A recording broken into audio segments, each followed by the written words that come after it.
जबलपुर शहर में अनुपमा नाम की एक औरत अपनी बेटी रिया के साथ रहती थी। अनुपमा का पति उसे छोड़ किसी और औरत के साथ चला गया था। अनुपमा शहर में एक रेस्टोरेंट में खाना बनाने का काम करती थी। उसके हाथ का पिज्जा, समोसे, चाउमीन सब लोगों को बहुत पसंद आते थे। जो भी उस रेस्टोरेंट में आता वो अनुपमा के हाथ का पिज्जा और समोसे खाकर बहुत ही खुश होता। मल्होत्रा साहब, आपके यहाँ के पिज्जा और समोसे खाकर तो मजा ही आ गया। ऐसा क्या डालते उसमें? ये सब कमाल तो हमारे यहाँ की अनुपमा का है। ये दोनों चीजें वही बनाती है।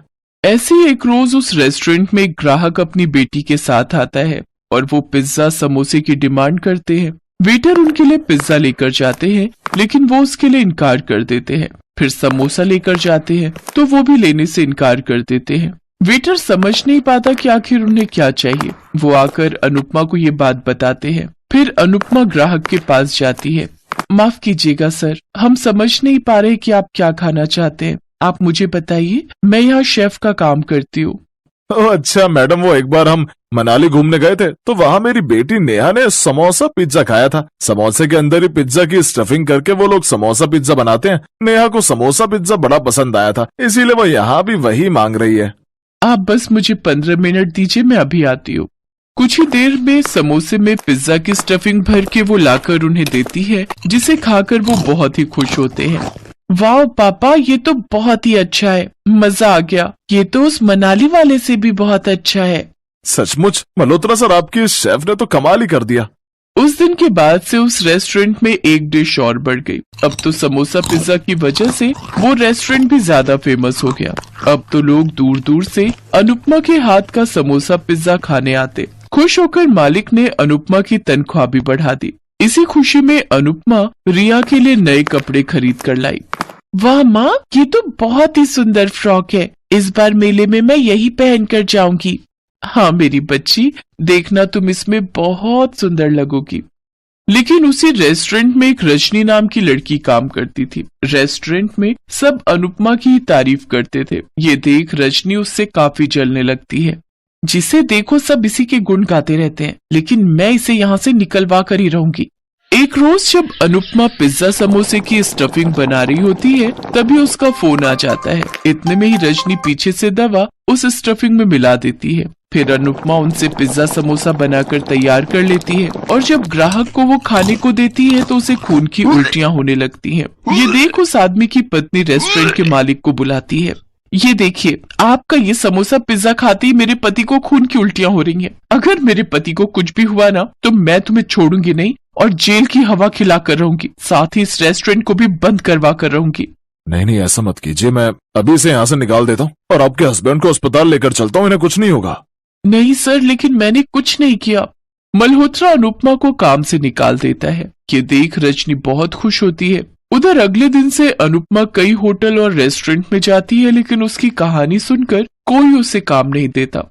इस शहर में तो मुझे कोई काम ही नहीं दे रहा, साथ ही बचत भी कम ही बची है। अब मैं क्या करूं? मुझे लगता है मुझे अपने गांव चले जाना चाहिए। अनुपमा रिया के साथ अपने गांव आ जाती है। गांव में वो अपने पुराने घर में रहने लगती है। घर में सफाई करते वक्त उसकी नजर घर के पीछे रखे एक ठेले पर जाती है जो उसके पिता का था, जिसमें वो समोसे बनाकर बेचा करते थे।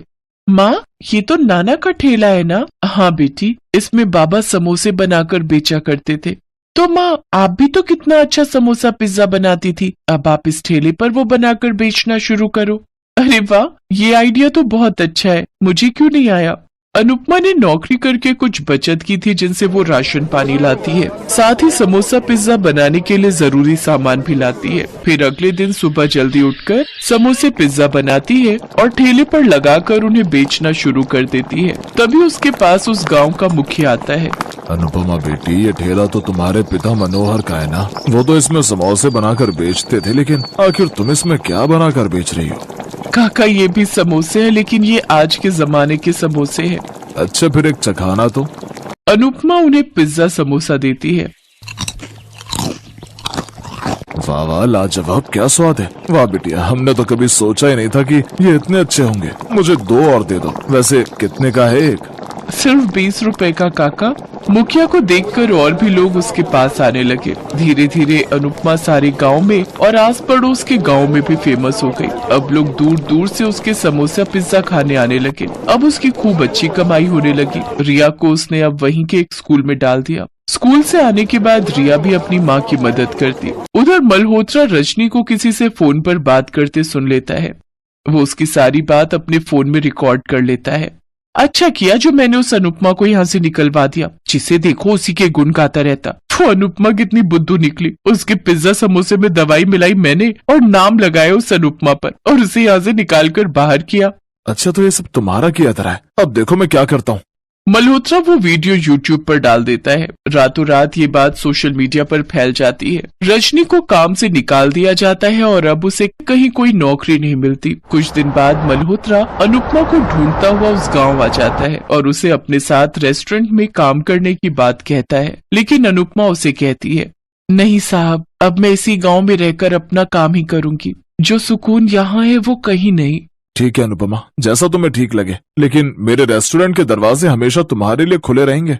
कुछ ही समय बाद अनुपमा और भी ज्यादा तरक्की करने लगी और अब उसने गांव में ही खुद का एक बड़ा रेस्टोरेंट खोल लिया, जहां दूर दूर से उसके पास ग्राहक आने लगे। अब वो दिन दुगनी रात चौगुनी तरक्की करने लगी। उसने अब अपना बड़ा घर बना लिया और अपनी बेटी के साथ खुशी खुशी रही।